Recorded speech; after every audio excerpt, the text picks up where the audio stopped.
have got the video here. That's all for this video. So guys, if you want to learn more cool tricks from Instagram, check the playlist above. And if this video is helpful to you, then share this with your friends. Click on the subscribe, and if you are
बस ना बस दानिश जैन दानिश काय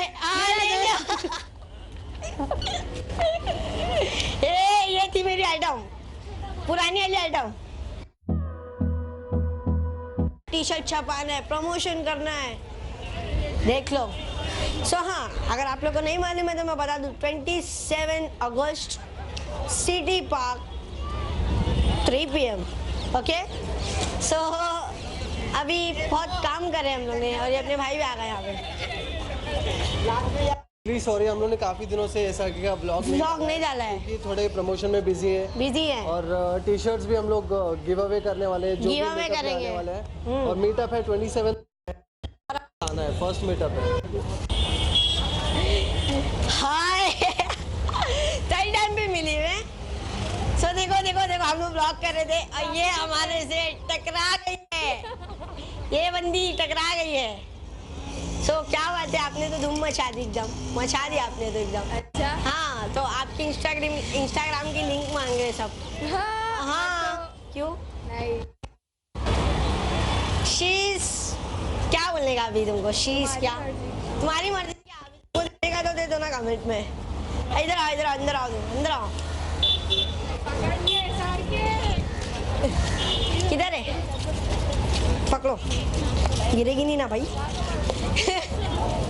पहचान कौन? पहले मैंने आपका नाम लिया था। हमारा देख, आ गई आ गई। ये कहाँ थी मैं रोज? यहाँ पे खड़ा था, मैं बोला दिख नहीं रही है, बोलता है कि रोज नहीं आता है। मैं रोज नहीं आती, कभी कभार आती। कभी कभार, जैसे हमारे जैसे गरीब लोग के लिए आ जाते है ना। और गोवा घूम के अकेले अकेले। तो चलना चाहिए था ना, तुमको बोलना तो चाहिए था। अच्छा।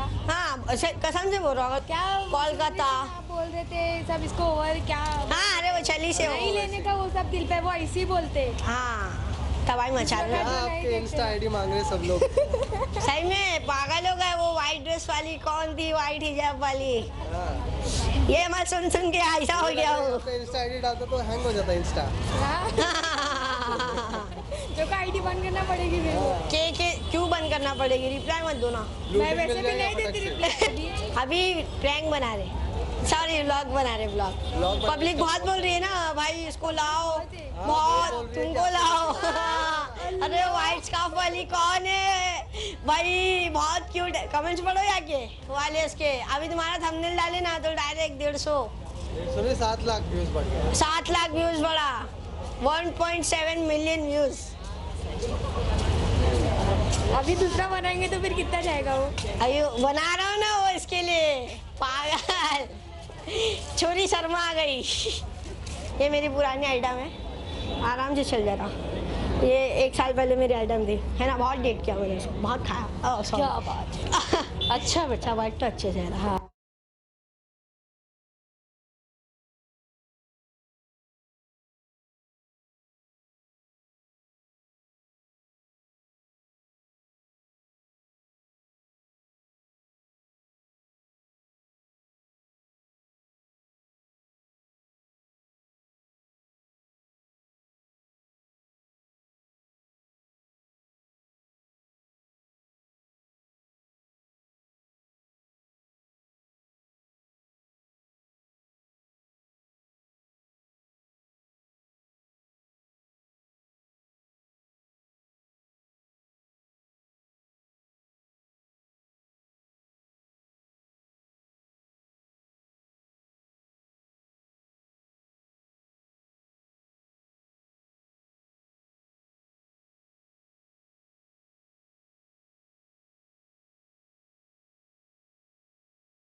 Okay.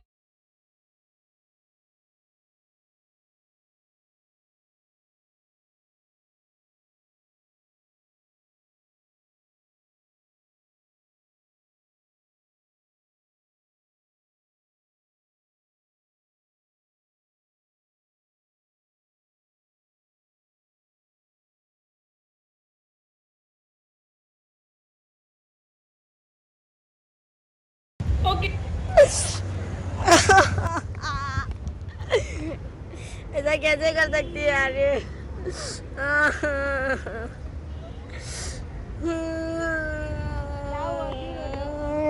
छोड़ दी, छोड़ के गई मुझे।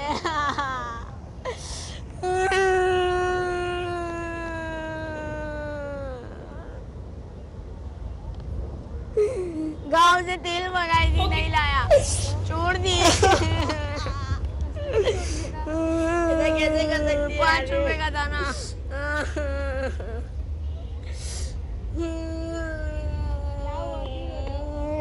छोड़ दी, छोड़ के गई मुझे।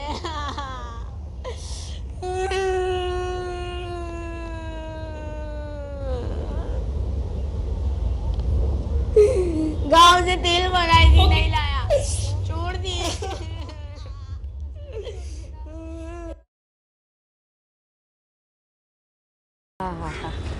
ये शूट किया था ना? लो बैठो मेरी जान, बैठो।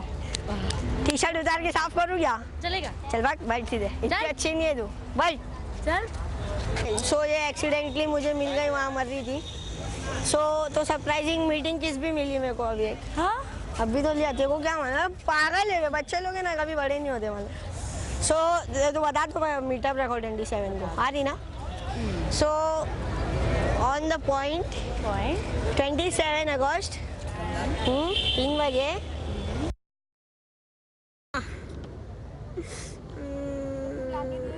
नहीं लाया।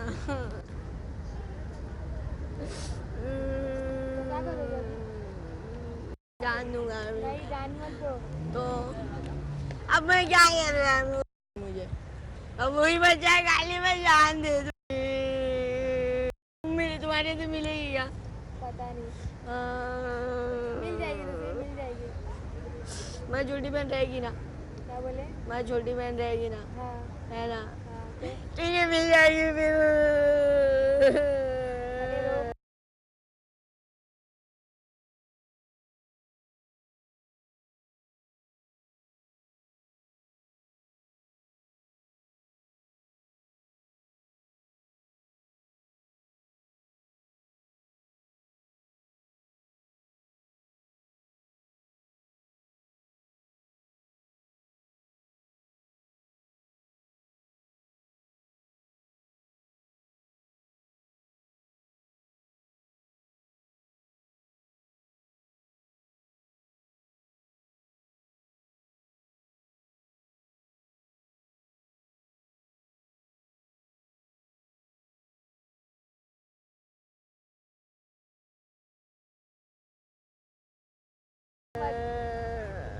उसका नंबर दो, फिर चुप हो जाऊंगा। अच्छा।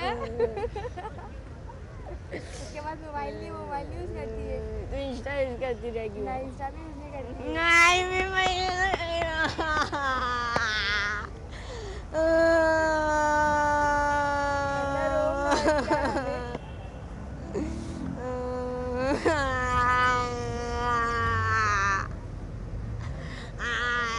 अल्लाह रो मत ना, कैसे रिएक्शन दे रही है? नहीं, मुझे उसका इंस्टा आईडी दो या फिर नंबर दो मुझे। अरे उसकी इंस्टा आईडी नहीं है, नंबर भी नहीं है। तुम्हारे पास है ना? हाँ घर जाओगे ना? हाँ। खाली बात करा देना यार, प्लीज ना। मैं यहाँ से चले जाऊंगा, जान दे दूंगा अभी मैं। नहीं, मैं चले जाऊंगा अभी। जिंदगी से परेशान हो गया हूँ मैं। भी रो रहा है मेरा, इसीलिए मैं भी रो रहा हूँ। Actually we are shooting a prank, there is a camera, carton camera.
Can you imagine? Can you imagine though, like being forced to watch that for the rest of your life? Oh, baby, that's some kind of hell.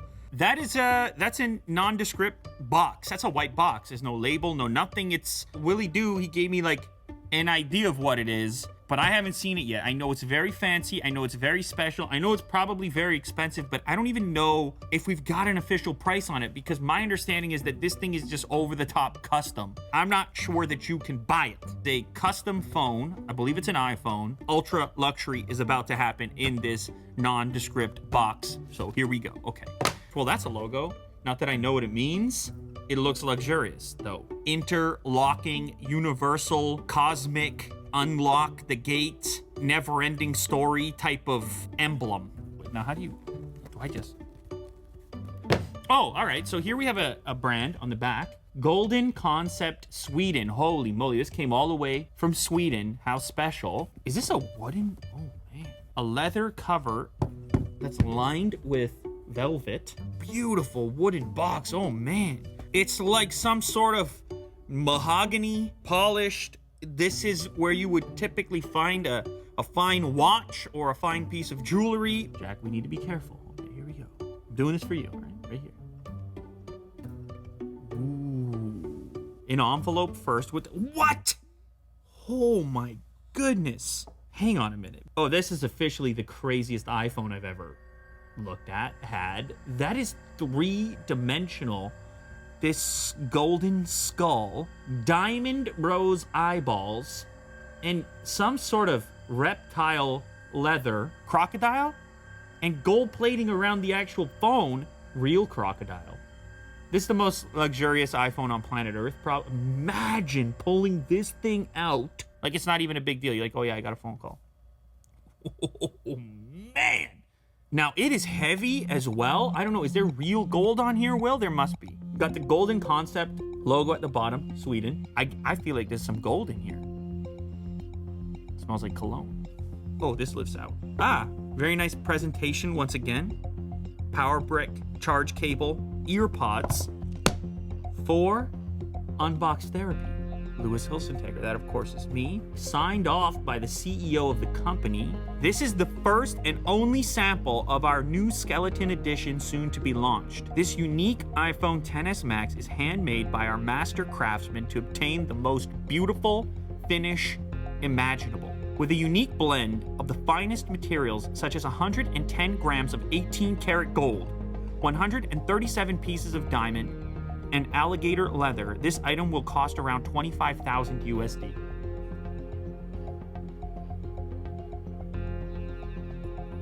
Dude put 25 grand in the mail. That's a $25,000 phone. Do you even feel comfortable carrying this? I don't know. To keep your product looking its best for a long time, we recommend you follow this advice. Avoid contact with water, grease, perfume, and cosmetics. Prolonged exposure to heat, strong sources of light. Don't keep it anywhere too warm, humid, or unventilated. Thank you very much. Ladies and gentlemen, that is the most expensive smartphone ever on Unbox Therapy. It's not for everyone. It is not to be compared with your average run-of-the-mill smartphone, because this has taken on some different form at this point. Yes, there's a smartphone in here, but it has now become a piece of art. A completely unique piece of craftsmanship.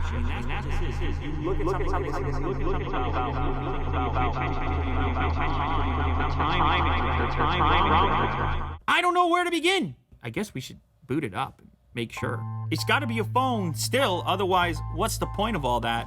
So, as you can tell, iPhone XS Max, it does what an iPhone does. This is where it does what an iPhone typically doesn't do, which is scare you. Hence the skull. Typing on it is kind of nice. With the added weight, it feels super sturdy. There it is, you saw it. I don't know if it's the most expensive phone on planet Earth, but it's the most expensive phone ever featured here on Unbox Therapy. Something like this retail for around $25,000 USD. Now, of course, you're paying for the materials here, right? You're paying for 100. I bought these 18 Xbox Ones to see if I can fix them and if I can make money. Let's get started. Now the total buy cost on all 18 of these units is $1,102.50, and as I said, there's 18 of them, which works out to $61.25 per unit. I bought 16 Xbox One S's and 2 Xbox One X consoles.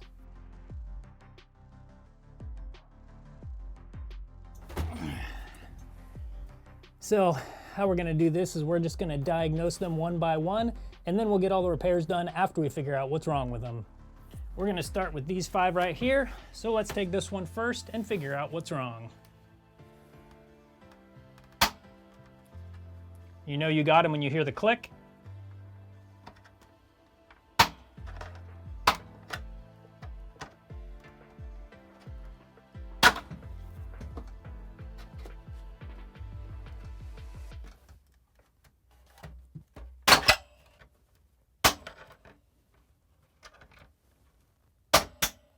After we get all those tabs, we need to rotate it to the front and then get the tabs down for the front case.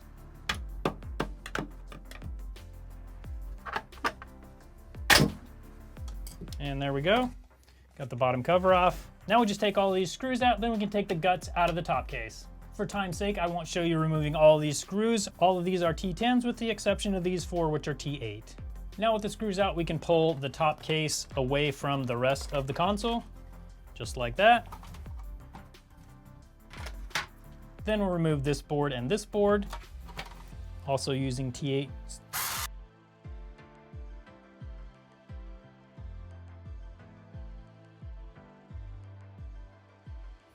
Now we just take the top cover off and start pulling out the guts. We go with the hard drive first.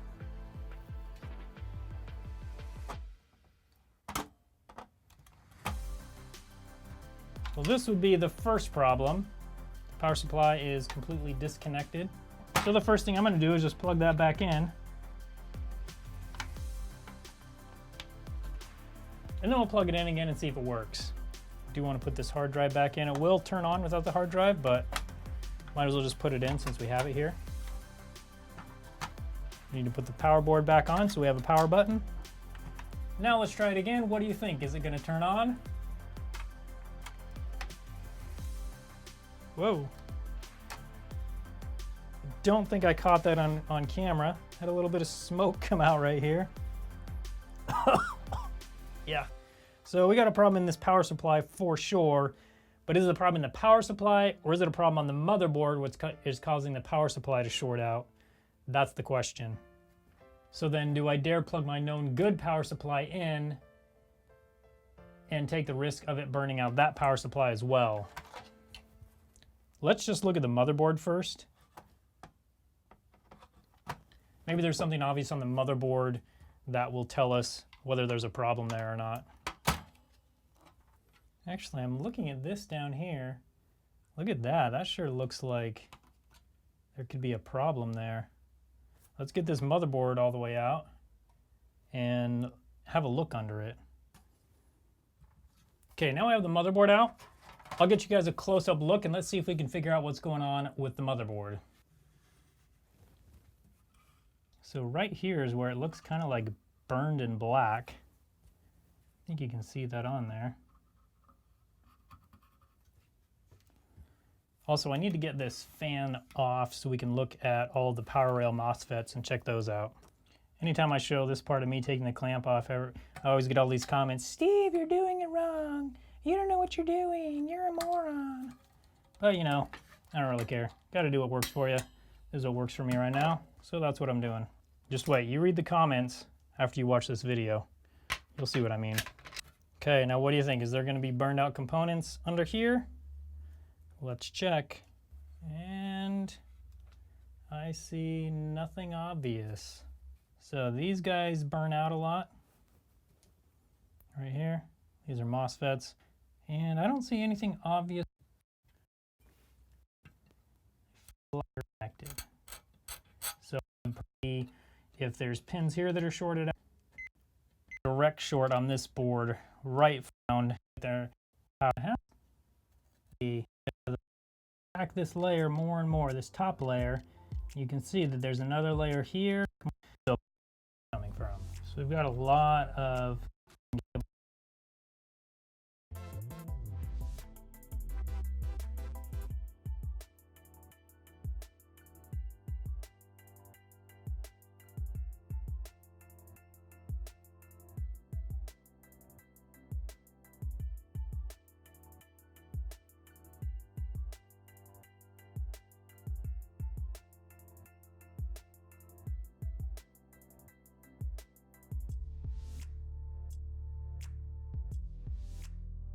So I went ahead and scraped back all of the layers that had burn marks on them and got that all clean.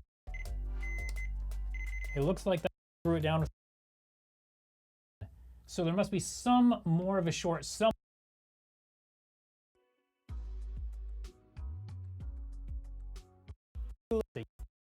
Let's make sure it shows up on the screen and the disk drive works. Okay, in the moment of truth, do you think it's gonna work? Nothing shorting out so far, no funny smells. Let's see if it comes up here though. Oh, this is good news.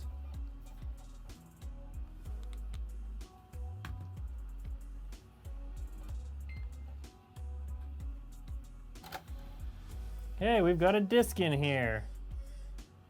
Rainbow 6. So we'll just put this back in and see if it works. Yep, it's got all the normal noises, so that disc clearly works. Here we go. Now there is a few more things that I'll test off camera, like making sure the Wi-Fi works, making sure it's updated, and then I will factory reset it before I put it up for sale. So console knocking apart and see what it looks like on the inside. Now, to see if for the chip this problem. So I'm going to check and see if there with this particular board happen and see if we might happen to get lucky.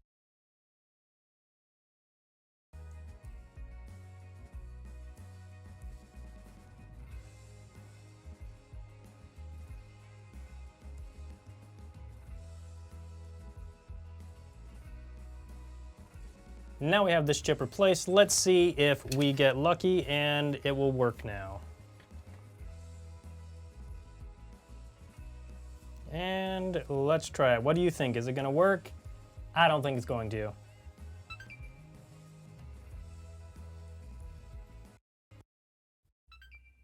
Still just nothing.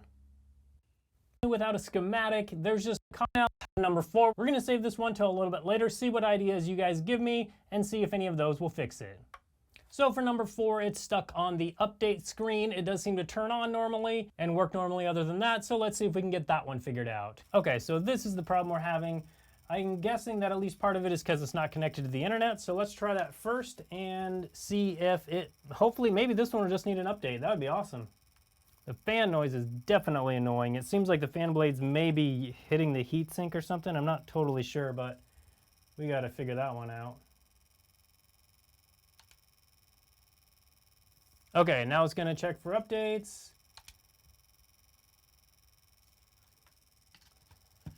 Let's see what happens. So I'm gonna skip past all the updating and we'll let you guys know how it went after it's done. We're about halfway through verifying. Once it gets to applying, that's the critical part. If it applies it, then we're good. If it doesn't, then we probably have a hard drive problem. But let's keep our fingers crossed. Hopefully all this one needs is an update. Okay, so far the applying is going fine. We're at 8%. While it finishes applying, let's put a disk in the disk drive and see if it plays normally.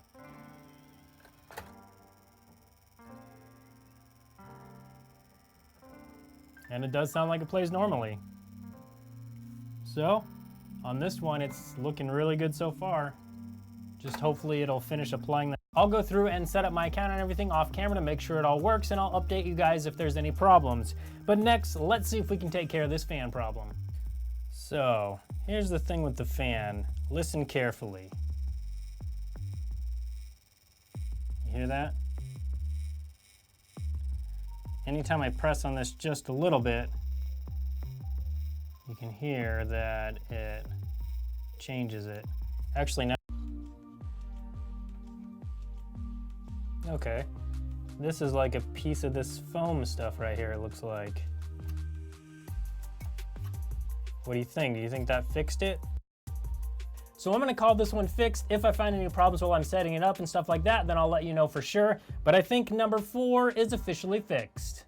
Let's take a look at number 5. And here we have officially fixed. No, right. Other than there. We don't know. We'll find out just in a second here, though.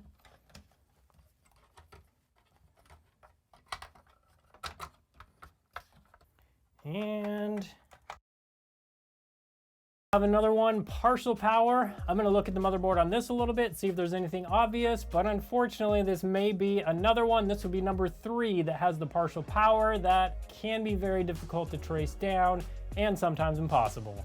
If we had schematics on this, if Microsoft would release the schematics for other people to look at, then these would be a lot easier to fix, as we could just trace down where the power goes and the different pins it's supposed to be on, and it really wouldn't be that difficult.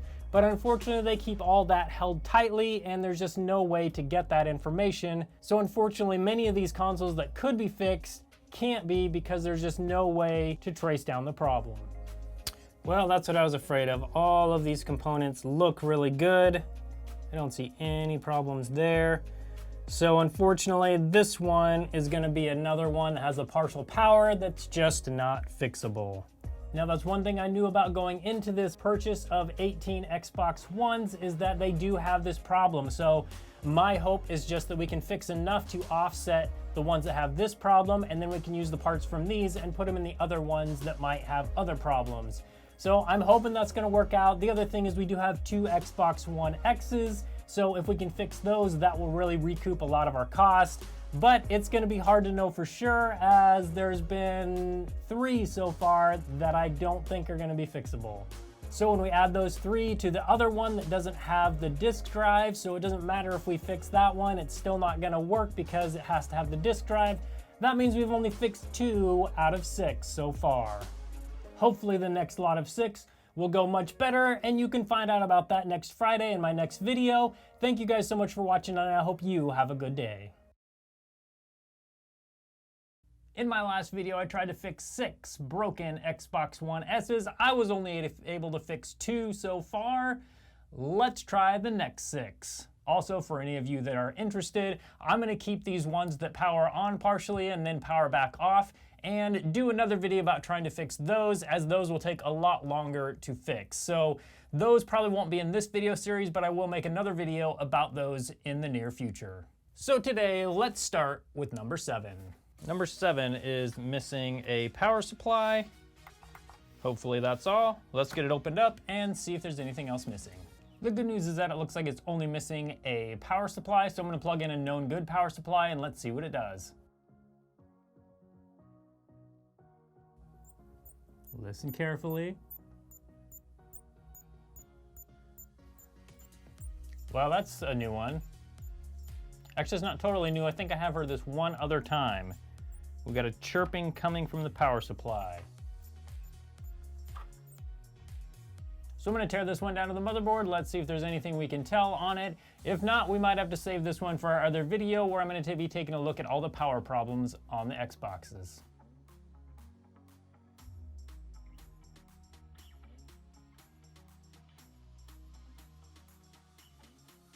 So the first thing we're gonna do with this board is see if there's any shorts on the main power rails, and then we'll go from there. So let's check for shorts right at the power plug.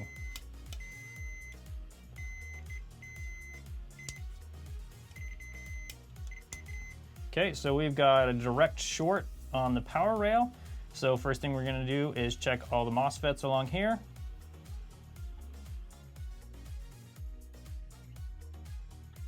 Just looking at it, I don't see anything obvious that's the problem.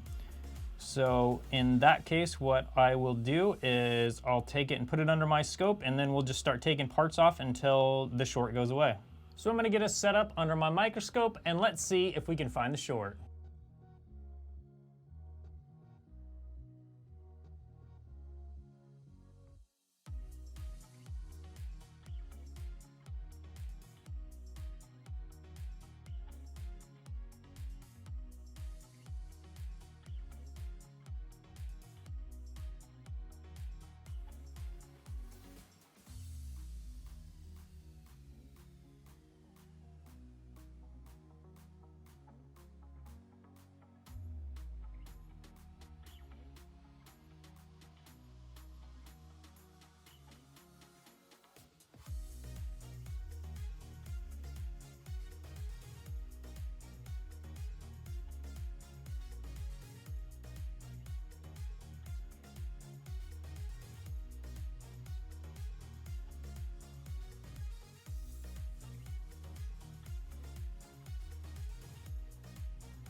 So this short is proving to be much harder than I thought it would be. Usually these shorts are caused by these MOSFETs here.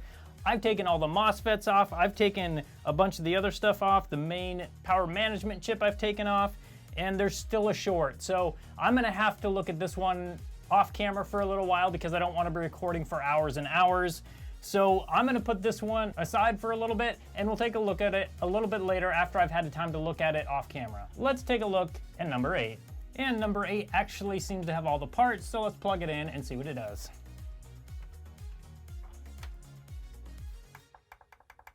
And we have no power at all.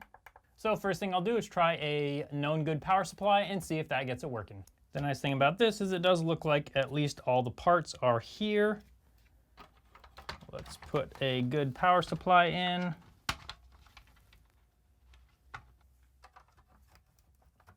Okay, the fan spun a little bit like it should. Good. But will it turn all the way on? Oh yeah. Seems like we might have a problem with the hard drive.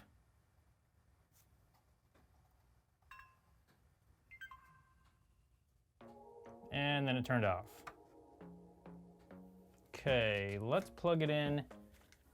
Let's plug the HDMI in. All right. Let's see if we get anything on the screen.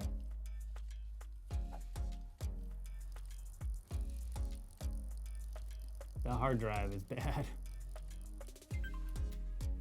So we got nothing on the screen. Let's try another hard drive that we know is good. This hard drive is definitely a problem. Okay, and here we go with a good hard drive.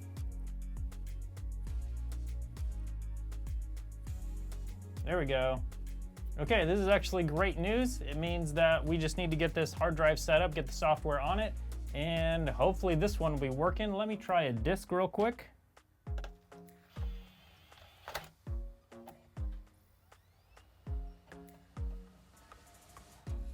That's making all the noises it should. It sounds like this one should be working. I'll need to get another hard drive in it so we can test all that and get the software on it, and we'll see if this one's fixed. There's several different ways you can replace the internal hard drive on your Xbox One. Andrew Paul has a great video on how to do it, so if you're looking to do it, you can go to his channel for that. The way I do it is I get a hard drive that was already in an Xbox One, so it already has the system software on it, and then basically all you have to do is wipe the hard drive and install OSU 1 or OSU 2 onto the hard drive. So I'm gonna do that now, see if it works on this hard drive, see if it takes it, and we'll go from there. The hard drive I have in it is from one of the other Xbox Ones that currently isn't working. So we'll try that in it and see if it works. And then right now I'm gonna try and install the software onto it and see if we can get it working. I keep the software on USB sticks so then I don't have to download it every time because it does take a little while to download. So we're gonna try OSU 1 first. We're gonna go to troubleshoot. We're gonna go offline system update.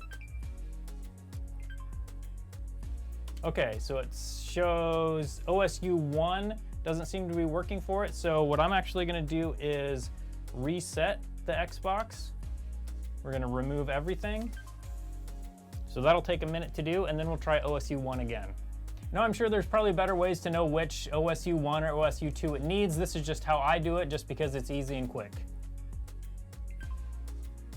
Okay, so OSU 1 does not seem to be working, so we're gonna go and try OSU 2.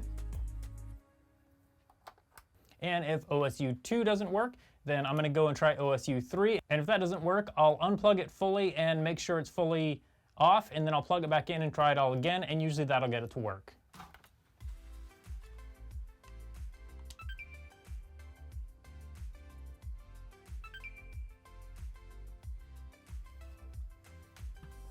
And now OSU 1 seems to be working. We're gonna let this one install, verify, and apply, hopefully, and as long as it does all that, we'll be good to go. Now, while number 8 is doing its thing, let's take a look at number 9. This one is pretty thrashed. It looks like it's missing a power supply. It's got some loose parts in there. I'm kind of afraid of what we're gonna find in this one, but let's open it up and see what it looks like on the inside.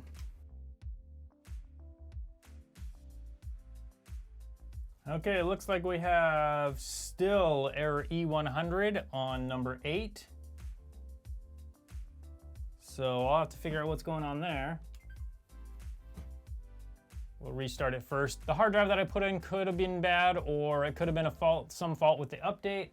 I don't really know,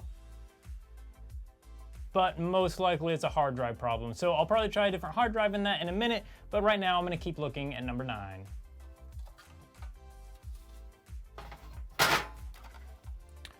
And it looks like we have all the parts except for the power supply, so I'm just gonna plug our known good power supply into this and see what it does.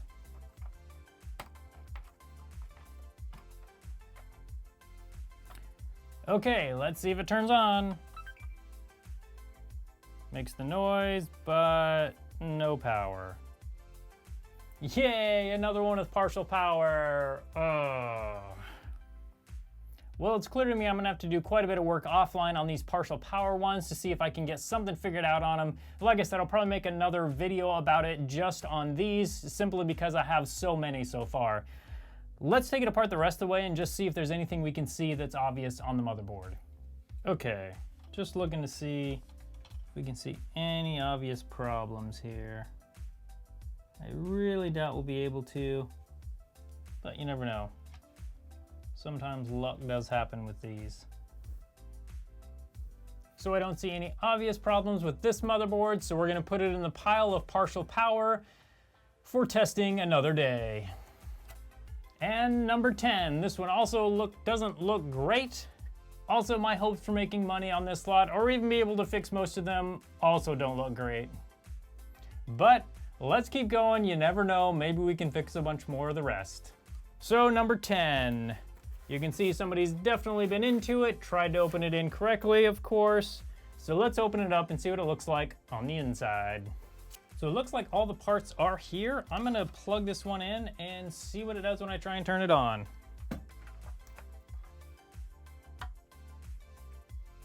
And here we go. Fan spins, good. Let's plug the HDMI cable in.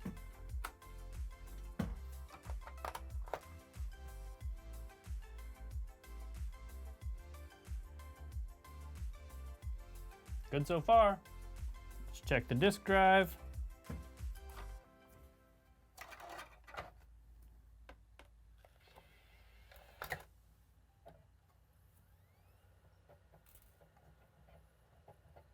Disk drive's good. It would be really nice to have an easy one about now. Let's see if this one actually starts up fully or not. This one even has a 1 terabyte hard drive, so that's cool. But we still only have the green screen. Okay, it's time to update. Maybe we're getting somewhere. Okay, so hopefully, fingers crossed, this just needs an update and it'll be an easy one to fix. I'll let you know one way or the other as soon as it's done. While that one's doing its thing, let's check number 11. Now I can see from the back that number 11 doesn't have a power supply, so I'm gonna get a power supply in it and then we'll plug it in and see what it does. I also can see that it has a bad HDMI port, so hopefully that's the only problem with this one, as HDMI ports are pretty easy to repair. Okay, so we're missing a hard drive and a power supply, also the hard drive plug right here, and the power supply connector right here is bent. I think it's probably fine, but I don't know for sure. So first things first, let's get the HDMI port replaced, and then we can put a hard drive in it.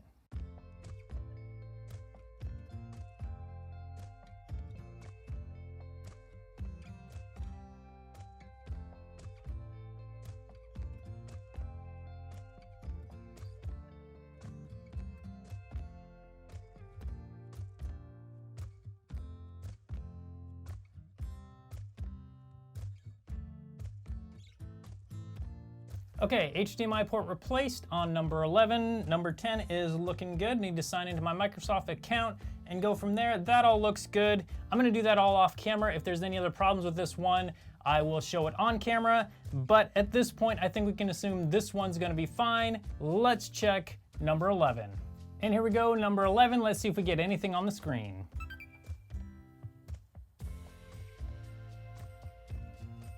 Good news, it's black. Okay, great news. So we need to set this hard drive up, but other than that, I think maybe this one is working. I don't remember if I tested the disk drive. Let's do that real quick.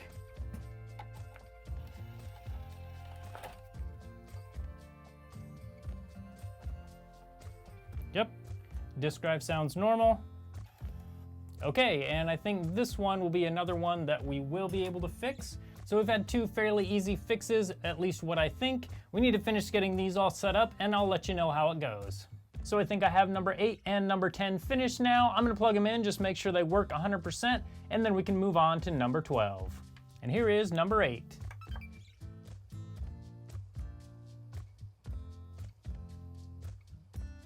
So it starts up normally. Let's check the disk drive. And here we go, disk drive is working. Now let's check number 10. And boom, number 12 power on. So far. Okay, this is good news. Let's see if it shows up on the TV. Okay, great news so far. Number 11 I'm not quite finished with, but I'll let you guys know for sure once I'm done with that one. We might be able to fix 4 out of the 6. Okay, looks like we have another one we need to update. So I'm gonna get this update done. Disk drive. Oh, disk drive is working, so number 12 is fixed. Now I'm still working on number 11. I thought it was gonna be an easier fix. Unfortunately, no matter how many hard drives I put in, it's not accepting any of the offline USB updates. I'm gonna try a few more things, but number 11 may not be fixable for me yet.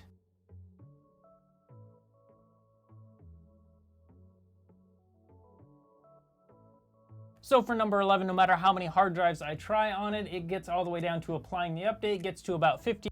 I don't think it's gonna be able to fix it. So for this last group of 6, we were able to fix 3 of them, so we're 50% for the last ones. The previous group of 6, we were able to fix 2. In next Friday's video, we'll be taking a look at the next group of 6, including 2 Xbox One X consoles and 4 Xbox One S's. Thank you guys so much for watching, and I hope you have a good day.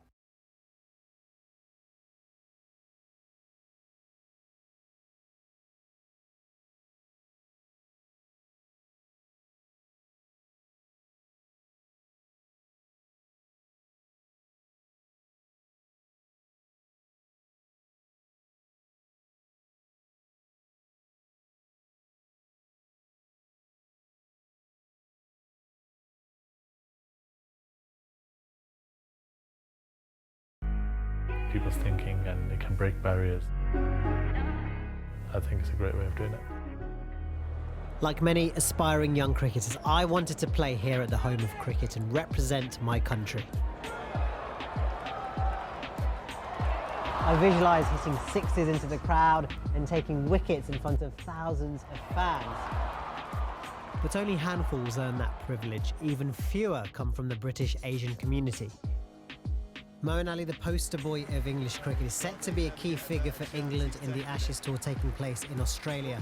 Last year, he and 3 fellow British Muslims made history when they stepped up to play for the national test side. So was this a watershed moment in English cricket? Many British Asians play the sport in this country, but very few play professionally. I'm good enough, so regardless of what race and what colour, you'll get your opportunity. Within that community, if I can inspire as many people to take up the game, that's great as well. All age cricketers of an Asian background in the England team is a huge thing. Whether that necessarily filters through the system is another question. It's not about what colour, where you're from, or anything like that. It's about if you score your runs and do your work to the best of your ability, then you've got a great chance. I'm going back to where it all started to find out how they reached the top and the challenges they faced along the way. I'm Ankit Desai, and this is England's Muslim. The team is on schedule, but with only one balloon, there is no room for error. All with you, buddy. Standing by, Joe. Ready to go. Stand by. We're getting ready to hear a trip to space. We are go for launch.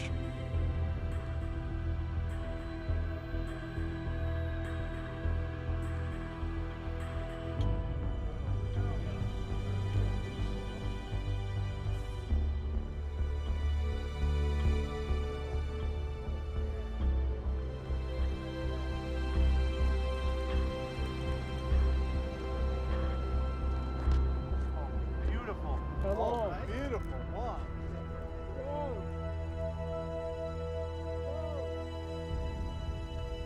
Let go.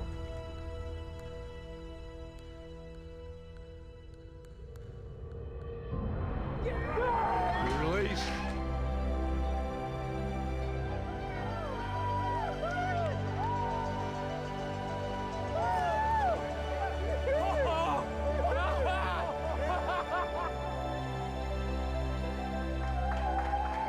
You're climbing, Felix. You're on the way to space, buddy. Rock and roll. Thank you so much, guys. And you're going up just great.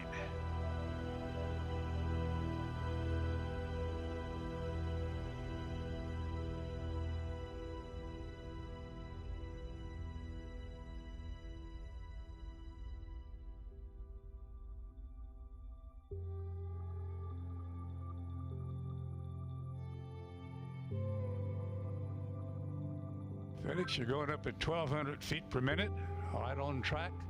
Everything's looking good. You're doing great on the cabin, and everything's green. Same here on my side, Joe. Everything's looking good. Everything's stable and try to do my best. We know you will, Felix. We got confidence in you.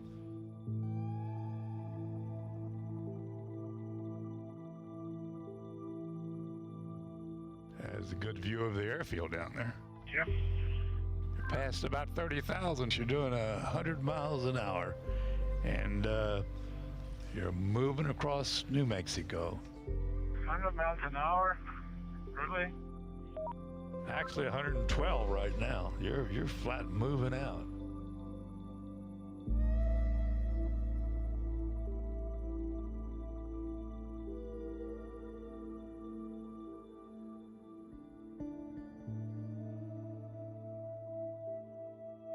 Just before Felix passes into the deadly atmosphere above the Armstrong line, he makes an alarming discovery. This is really serious, Joe. Now, do not think I have face heating. My face heating is all the way up to 10, but it's not heating, you know? Phil, check your monitor. Phil, check your monitor. Phil, check your monitor is Joe's emergency code. As Capcom, everyone, we have a problem. We have a problem. The television signal from the control room is cut to allow Felix to talk openly. Your faceplate heat is all the way up, and The millions watching at home see nothing of what follows. Joe, how do we proceed? This is really serious. Look at this.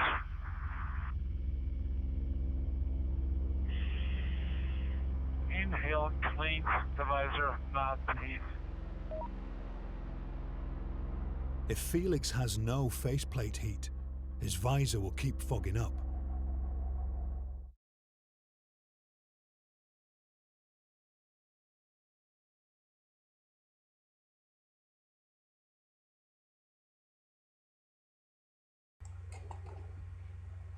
Item 27, lift legs into the door threshold.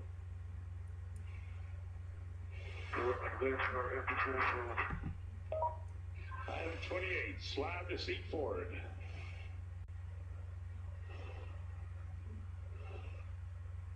Go a little bit further forward so we can check your chute.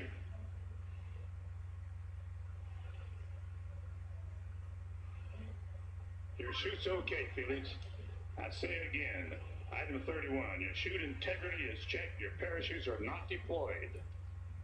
Item 32, verify cutaway knife handle strap is attached and knife in proper position.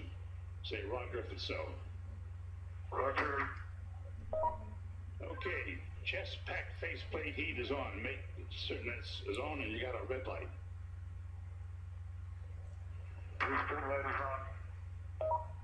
Okay, here we go. Item 34, disconnect chest pack umbilical.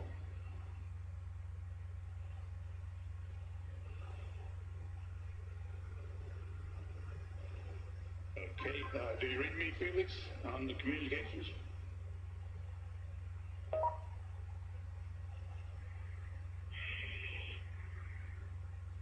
Felix, give me a short count. Okay, stow umbilical. Disconnect both oxygen supply hoses. Okay, are they disconnected? Give me a thumbs up if they're disconnected. They're still connected. Felix, disconnect the oxygen hose. Have it, boy. All right, stand up on the exterior step. Keep your head down. Release the helmet tie-down strap. Start the cameras. And our guardian angel will take care of you.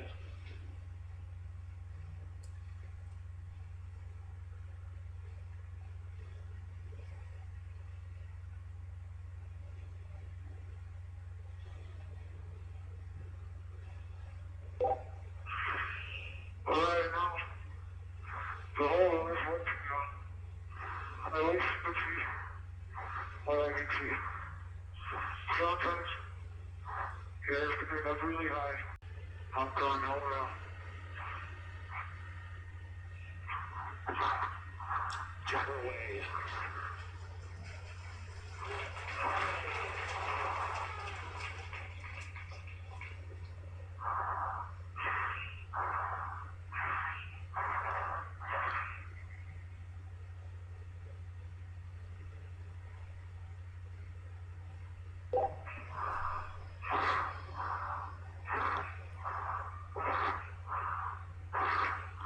Speed 546. Speed 600 miles per hour. Speed 650 miles per hour. Speed 700. 729.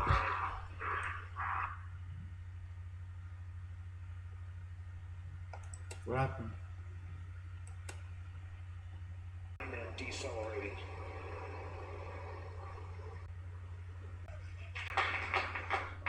Well, that's very, very reassuring what we've seen there.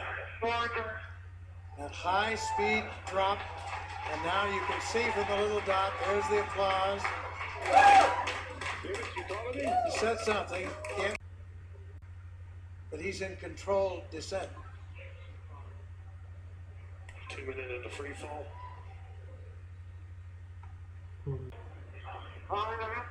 So 2 minutes. The supply. I have been on speed for a long time. For some reason, let me stop coaching. 10 minutes. Record I is. have controlled these wheels and nothing else. Understand that, he said. There's the chute.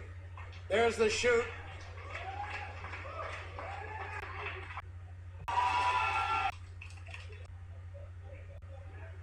Helicopter now. 5 to 10. This rig was Tears of joy. Altitude under the chute is 6,600 feet. Hello, I'm Sunny Williams. I'm up here on the International Space Station. So this is Node 2. This is a really cool module.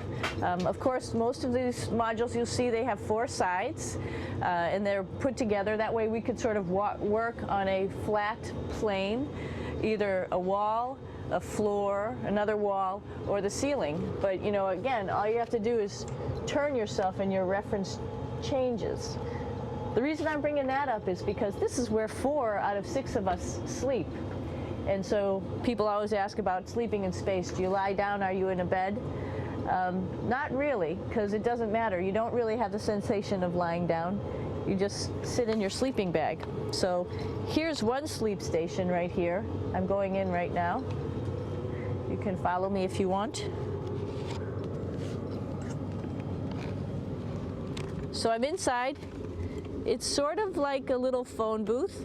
But it's pretty comfy. I've got a sleeping bag right here that we sleep in, so we don't have sort of like a little bit of a cover. We don't fly all over the place. But you know, you can sleep in any orientation. I have it sleeping, feeling like I'm standing up right now, but like you saw, I'm on the floor. But it doesn't matter if I turn over and I sleep upside down. I can't have it, I don't have any sensation in my head that tells me that I'm upside down, so it really doesn't matter.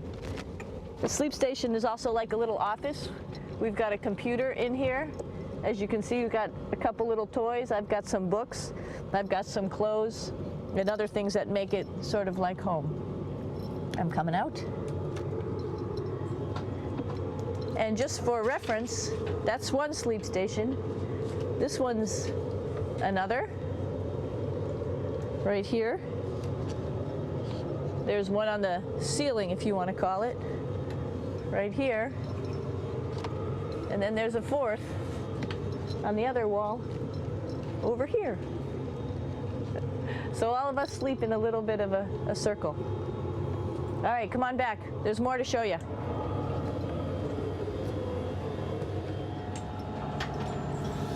I know that there's some questions about how to use the bathroom and how do you actually live in space like normal, like at home. I mentioned real quickly about getting up in the morning and brushing your teeth and washing your face. Well, how do you do that? Well, here is the bathroom, essentially. You get up in the morning and we have a little kit, and it has all the essential things that you need, like your toothbrush and toothpaste and brush. See how much better the brush makes my hair look? I'm just joking. It still stands up straight. It doesn't matter where you are. It's always going to stand up straight while you're up in space. A lot of people ask about toothbrush and toothpaste. So, luckily enough, toothpaste, you can do it upside right this way, is sticky, and so it sticks to your toothbrush. No problem. Another cool thing is that water sticks to your toothbrush too. If you can see it, I'll have some water come out. The water is pretty neat up in space. It'll stick to your toothbrush and it will make a big bubble. And that's just by surface tension.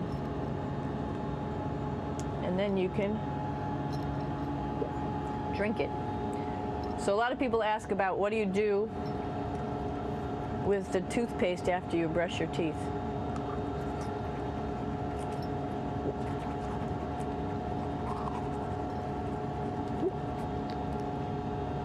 Two options.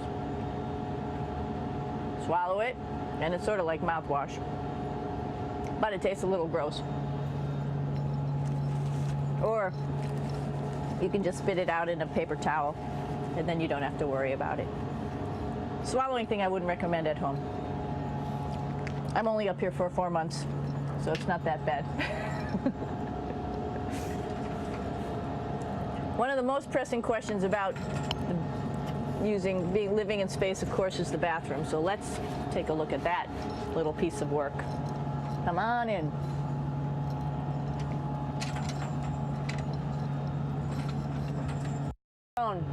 This is awesome.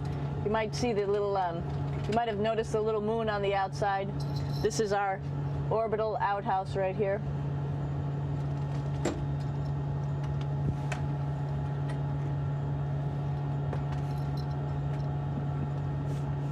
And of course, it serves for two functions. Number 2, right here. I'll show you. But you see it's pretty small, so you have to have pretty good aim, and you be ready to make sure things get let go the right direction. And it smells a little bit, so I'm closing it up. And that's of course for number 2. And this guy right here is for number 1.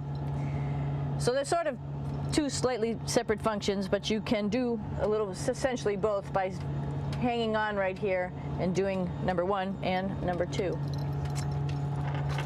I might add it's color coded, so you really don't get it mixed up, which is nice. This is yellows for number 1. And also there's a selection of paper. People always ask about toilet paper. What do you do with toilet paper? What kind of toilet paper do you have? We have gloves, just because sometimes it does get messy. We have some Russian wipes, which are a little bit coarse if you like the coarse type of toilet paper. We have some nice tissues, which are nice and soft if you like soft toilet paper. We have Huggies just for any cleanup. You know, we were all babies once, and this sort of helps. And then if things get really out of control, we have disinfectant wipes just to make sure we clean up here. Because, you know, just like the water I showed you, the #1 stuff can sort of go all over the place if you don't aim correctly. And did I mention both of these have a little bit of suction, so they should keep things going in the right direction. But like I said, sometimes things get a little out of control if you are out of control yourself flying around. So we have lots of protective stuff. And of course, you do have your privacy. There's a little door, so other people know that you're in there. Here's a pretty cool place. This is sort of like in your house where everybody meets in the morning. After you wash your face, brush your teeth, you want to find something for breakfast. And this is our kitchen. You might notice there's all sorts of foods here. It's like opening the refrigerator. You got all your different stuff that you want to have: drinks, meats, eggs, vegetables, cereals, bread, snacks. And that's a good place. That's where you find all the candy. Side dishes, and then some little power bars just in case. So we have all this type of food. Some of it is dehydrated, and so we have to hydrate it, fill it up with water. Some of it is already made, and then all we have to do is heat it up. So something like this, I'm pulling out barbecued beef brisket. Pretty yummy. Not only is this food made in the US, but we also have food here from Japan. We've got Russian food. As you can see, all these red containers are filled with food that's from Russia. And then we get some of our specialty stuff, some things that we like, some of our favorite stuff that your family can send up. In fact, I like fluffernutters, and so I got sent up some fluff so I could make my fluffernutter with peanut butter. So you have a lot of food up here, no problems. Now, I'm going to say where we are. So right now, we're in the Japanese laboratory. It's one laboratory out of many here on the International Space Station. It's actually on the left-hand side. If I was International Space Station and I was flying through space like this, my left hand would be where the Japanese laboratory is.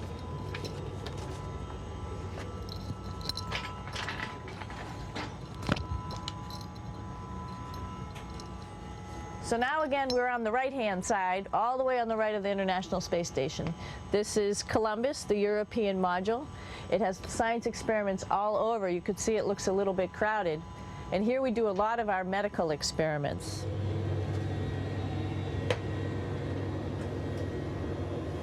Here we are in the U.S. laboratory. Again, this is a laboratory with science experience on all of the walls here, all sorts of stuff that we do. And one of the things we also do is we exercise. We have some exercise equipment on board the space station. We need to do that because we lose bone density and muscle mass while we're up here, and that's a result of not having to fight against gravity. So how we keep ourselves in shape are with a bike, a treadmill, and a weightlifting machine. This is the bike. You notice the clip pedals. So all you need to do is actually clip your feet in, and then you can start pedaling. You don't need a seat because you don't sit down. Actually, I haven't sat down for 6 months now, so you don't need any type of seat. Just make sure you're held in with your pedals. You probably see that the bike bounces around a little bit. As I move it, it's not steady and held to the wall firmly.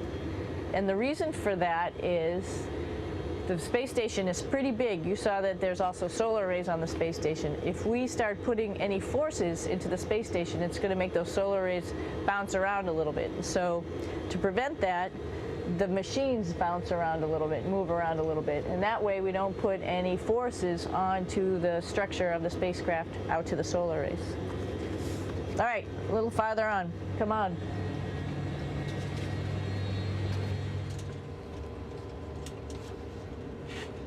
I'm here with my two buddies in the airlock. Actually, these are two space suits that are ready, primed up to go outside, as we call it, to go do a spacewalk in case we have to do anything outside. Some of the things we do outside are just like inside, repairs. We have a lot of electrical boxes and machinery and solar arrays, in fact, that I talked about earlier, that are outside, and sometimes they don't work quite right. Remember, space is really cold and really hot, and it's also the vacuum of space with no pressure, and so some of the equipment doesn't work well all the time. So we might have to go out and do a spacewalk. Right behind me is actually the hatch that you go out into space, and right now we have it filled up with a couple other spacesuits because we've got 4 of them up here and some of our tools. But right behind here is the hatch in which you actually go right outside into the vacuum of space. The spacesuit is pretty big, as you can see. It's like being a football player. Part of the reason it's so big and bulky is because of this backside, this backpack. It's like going on a hike with a backpack, but the backpack and the suit weighs about 300 pounds. Luckily in space, nothing really weighs anything, so you don't feel that it's so heavy. But we need to have such a big suit because that guy back there is essentially the heart of the spacecraft. I call this actually a spacecraft. It has all the oxygen for you. It has all the carbon dioxide removal system for you. It also has a heating and cooling system to make sure to regulate our body temperatures while we're outside. It also has or any type of electrical problem.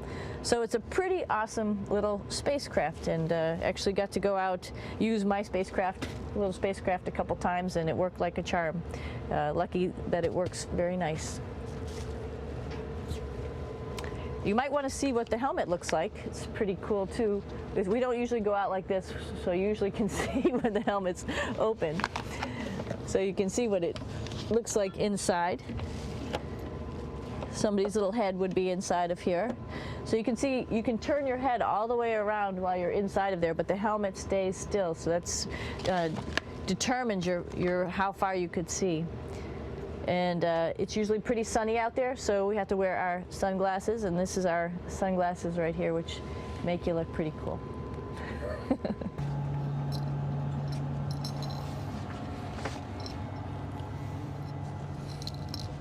It's like a glass-bottom boat.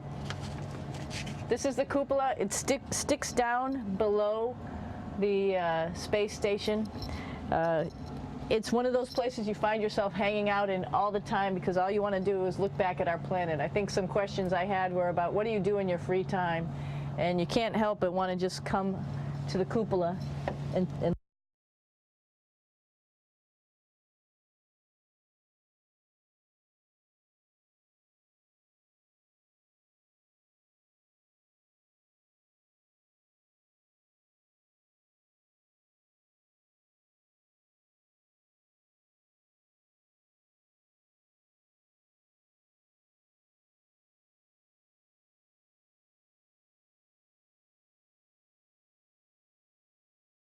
look outside as much as you can. And a lot of folks, I play this game with myself about where we're flying over the Earth. Try to come in here and just guess. After being here for a little while, you can sort of figure it out. You can tell different cloud types over different continents. You can tell different soil types over different continents. So let's see. And then, of course, there's a lot of ocean. So usually we're over the ocean at first glance. I will tell you in just a moment where we are.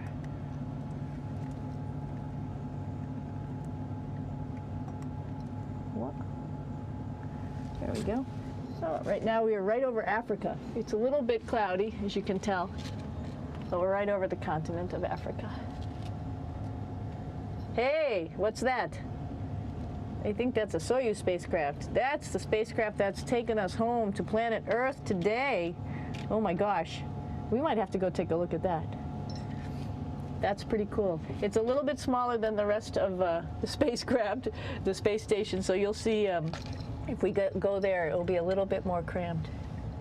But we're going, you can look all the way back to the back of the spacecraft, which is where the Russian segment is, and then you could look all the way forward to the front of the spacecraft, where the Japanese laboratory, the European laboratory, and the American laboratory are, and then back to the solar arrays where we started in this morning when we were looking out the Japanese window.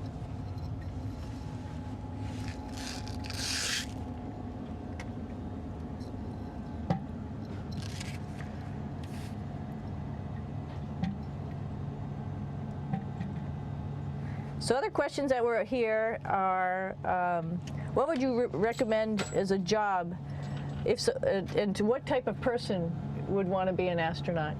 I think people who would like to explore. Of course, people who like math and science, that's what this is all about. We have people in the office who are doctors, teachers, veterinarians, engineers, pilots. So all sorts of people become astronauts. And I think if you see, it's just sort of cool. So I think people who like to do a little adventure and like to do cool stuff probably usually become astronauts. Hey, one thing I didn't show you, or I talked about but I didn't show you, was the exercise, another piece of exercise device, which is the advanced resistive exercise, and that's what this is right here. This is ARED. And you could probably see this bar. You just do a little bit of maneuvering here. Stand by. You have to set it up just like at any other gym.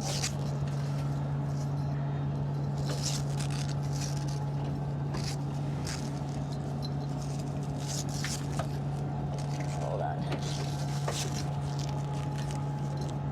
Show you how this works.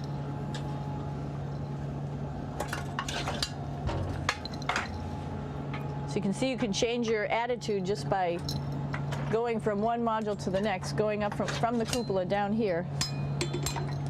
This is what we call the ARED. And with this, you can lift weights based on vacuum in these cylinders, just like you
do at home at a gym.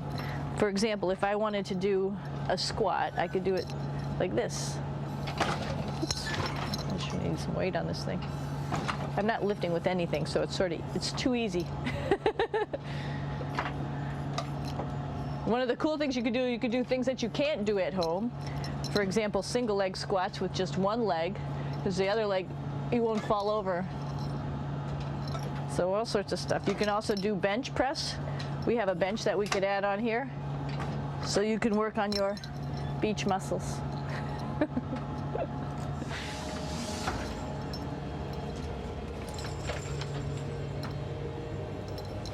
Hey, Aki, what are you doing down there? Crashing things.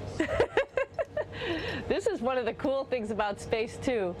It sort of looks like there's a big old hole here, but you don't even think twice about it. You could just jump over the hole, or if you want, you can go jump into the hole. I'm coming down. Woo!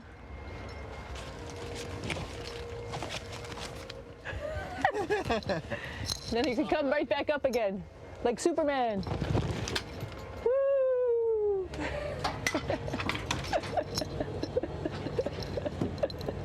We're lucky we have a really cool big space station that you can fly around in.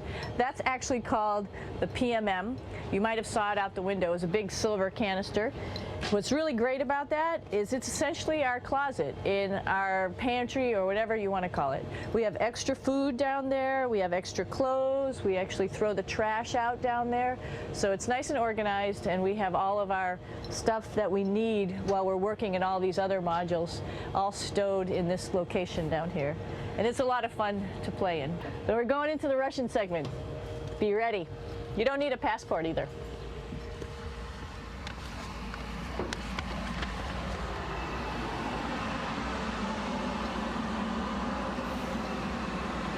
It goes a lot farther back than this. We'll go take a trip and say hello to the boys down there in just a minute. Well, let's do that first, actually, and then we'll go down to the Soyuz at the very end. This is Yevgeny. Hi. Doing a little tour.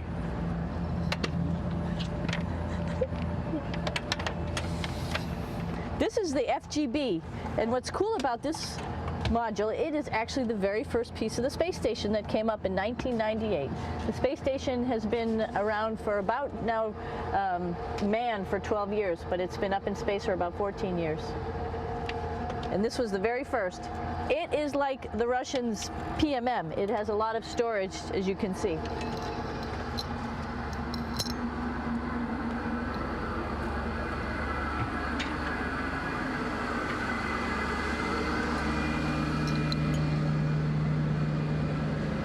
Можно? Снимаем.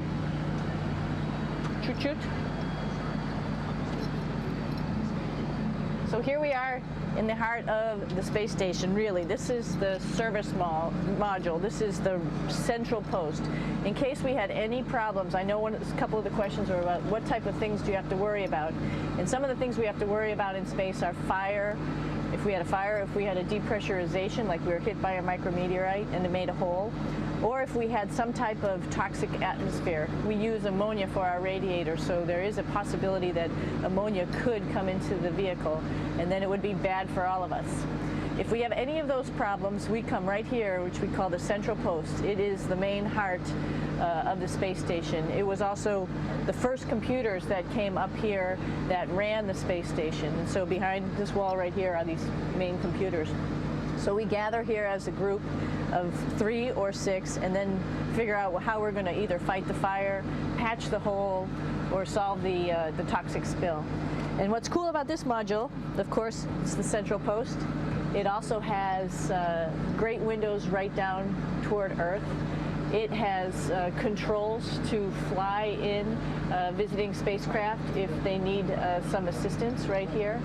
It has Russian computers as well as American computers to help us control anything we need to on the space station. It's a couple of our crewmates back there, Oleg Novinsky on the right and Yuri Malenchenko on the left. And there's also a second bathroom here, which is really cool because 6 of us going to one bathroom is really tough. And so there's one bathroom here and one bathroom on the other side where I showed you. And you can probably see on the wall behind Oleg and Yuri some of the heroes of the space program.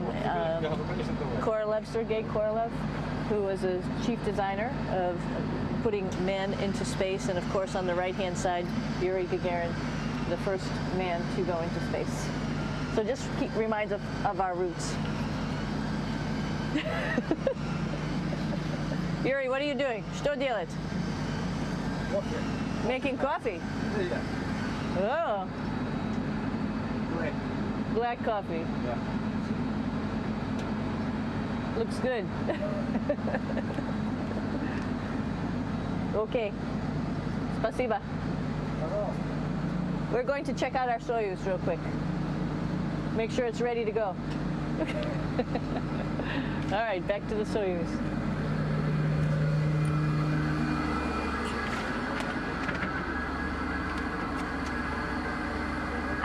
I'm gonna stop here just for a quick second. You can see on the Russian spacecraft there's also other modules that stick out, down, and above. Right here is, let's see, I'm trying to be oriented. That's a place where we do spacewalks from for the Russian side. There's Russian spacesuits in here, and also a visiting vehicle which brought fruits and vegetables and becomes a trash container when we undock. Up on this side is also a future place where they're going to do spacewalks from, and connected to it is Kevin's, Oleg's, and Yevgeny's Soyuz spacecraft. And now let's go see ours. Whoa. Извините. No problem. Это пробка.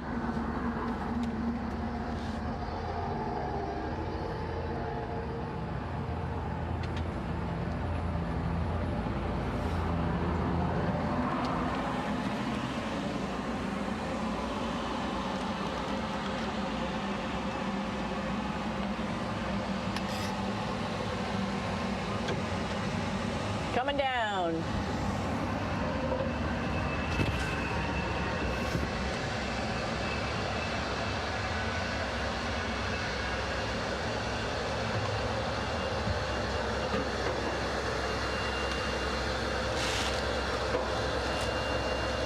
It's a little tricky getting in here.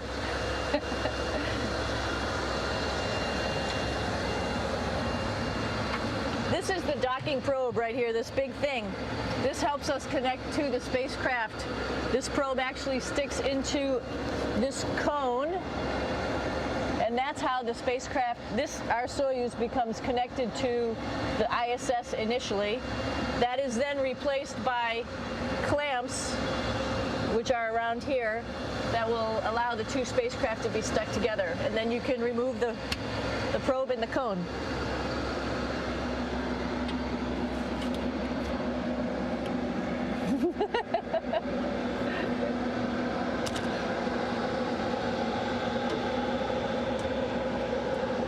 You okay? All right, so here we are in the Soyuz. This is what we call the BEO, the living compartment, Bitovoy Otsek in Russian. It also has a little bathroom. It's not as good as the other bathrooms, so we try not to use it too much. It has drinking water in it if we need something to drink. And then, of course, it's filled up with a lot of cargo for us. Bringing up and also bringing back down. It has a second purpose when it comes back to Earth. It serves as a garbage container. During the descent, we'll get rid of this area right here, and everything that's in it will just burn up as it's coming into the atmosphere, so that way we can get rid of a little bit of trash. But the main area where we were on launch and where we're going to be on descent is down here, because we're not part of the trash. So we're in a safe place. So we're in the descent module, SA. It's a little small, but you can get in.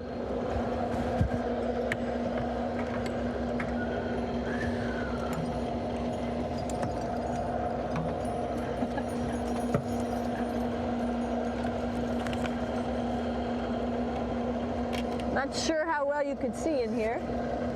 Hold on for a second. I'm going to turn it up this way, just so you could see the hatch, and you could see Kevin. It's a little bit small, but we'll come in and show you around. You coming in? Probably not. Okay.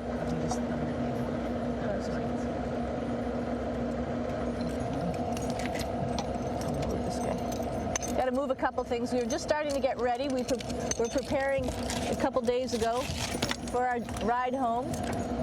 It's a little bit squishy, but everybody asks, how do you sit in the Soyuz? And you sort of sit in your seat like this. The seat is molded to your body, and so you can just sort of squish in here and be pretty relaxed. Everybody has a handmade seat for them. And then, of course, there's a control panel, and that's where we do most of our actions and work right here. There's hand controllers, which you can fly the vehicle with, and there's a stick right here, primarily used for communications when we're trying to talk to the ground. So 3 of us fit in here. Like I said, it's a little squishy, but somehow it seems like we all managed to get in here and fit pretty well, and it's a pretty safe ride home. You're probably wondering, what's all this junk behind us?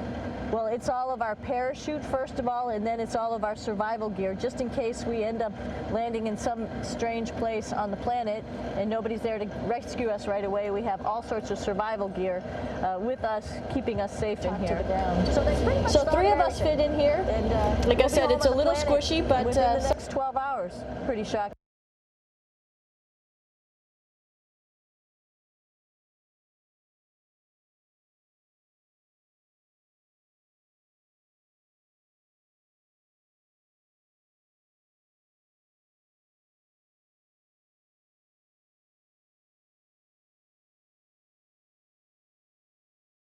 Click on the bell icon.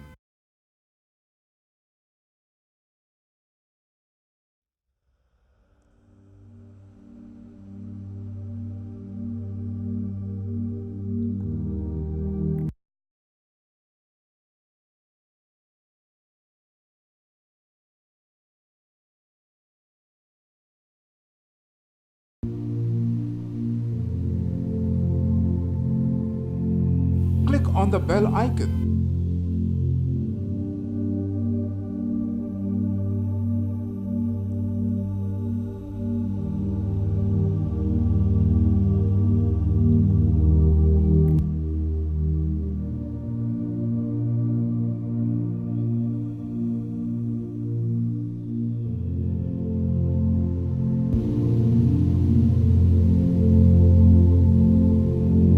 Click on the bell icon.